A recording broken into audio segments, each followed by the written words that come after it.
I saw something that I had only before witnessed in books. I was actually terrified. Had no feathers. Her sighting was on New Britain Island.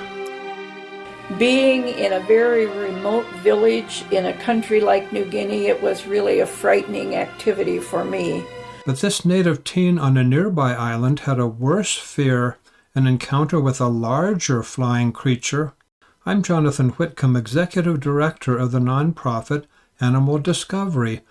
In 2004, I was a forensic videographer hired by attorney firms, mostly in Southern California. Harriet Sconce was visiting missionaries in a remote jungle in the Southwest Pacific in about mid-1990. A few years later, young Gideon, along with 6 friends, ran home in terror after encountering a gigantic flying ropen at this crater lake on Umboi Island.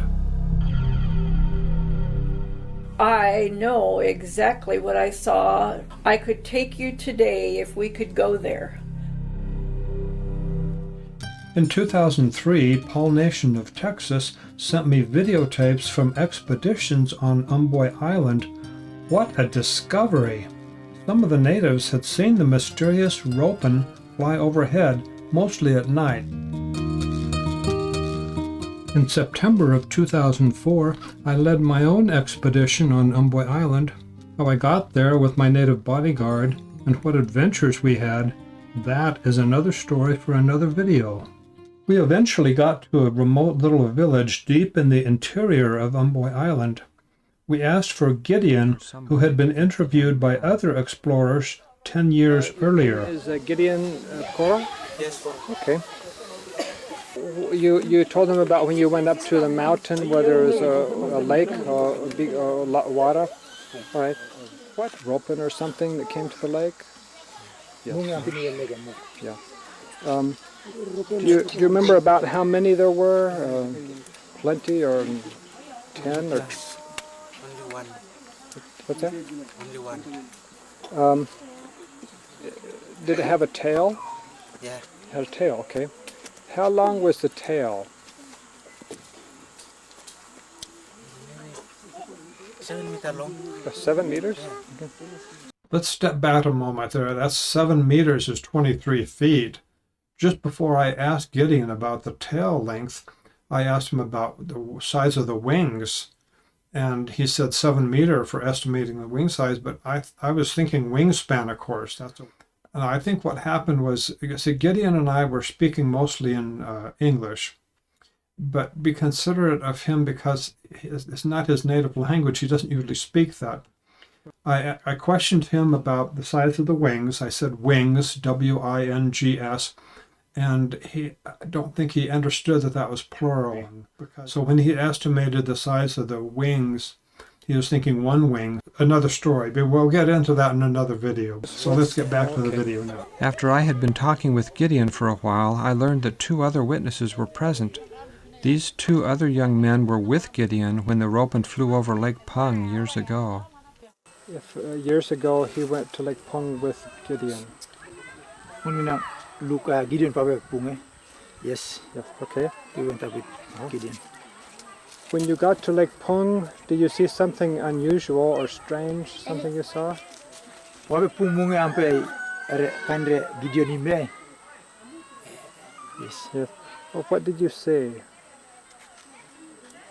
Mugampe. This is ropen. Okay. Okay, Wesley, are you a brother to Gideon? Yes. Yes. Okay. And you saw? Did you see the same creature, the ropen, on the mountain by the lake? Okay. Do you remember seeing the end of the tail? What the end of the tail looked like? Yes. Yeah. It still look like diamond. Like diamond? And Is the tail long or short? long. Long. Okay, long.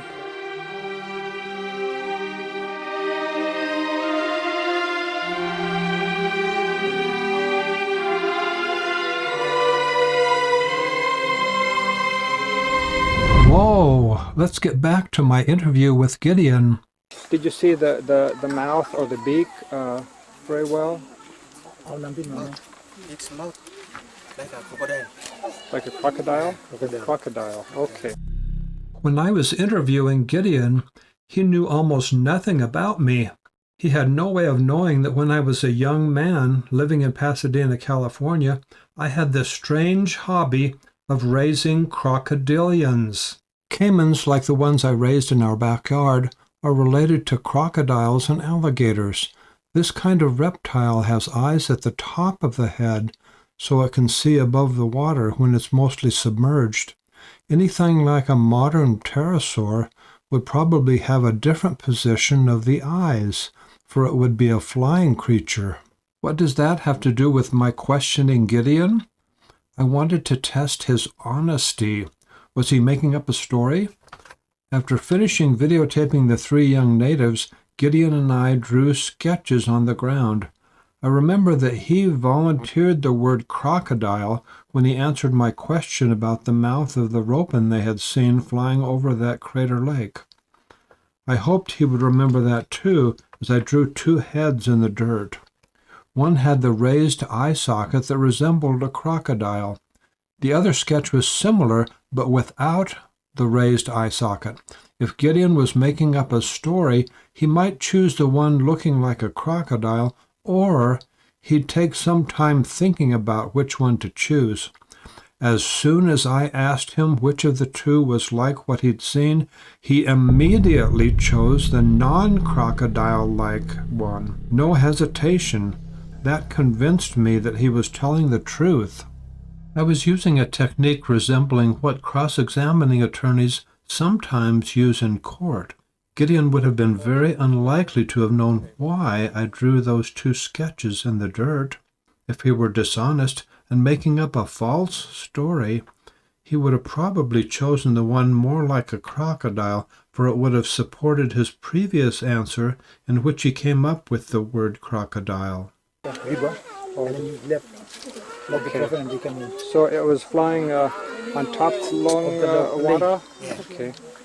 Okay. It was, the wings were like piang? Like piang. Like piang. Except it's a big pellet. Big pellet. Yeah. Bigger than that. Did you leave as soon as you saw the ropin? Did you leave, or did you hide in the bush, or what happened? What did you do? When we saw it, came back home. You came back home? Very frightened. Oh, very frightened. Was the ropin much bigger than biang? Much bigger? Okay. Too big. Very big, too big, okay.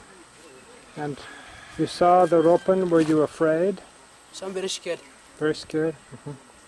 And you left right away? You went? Yes, I ran away. You ran away? Okay. Thank you very much.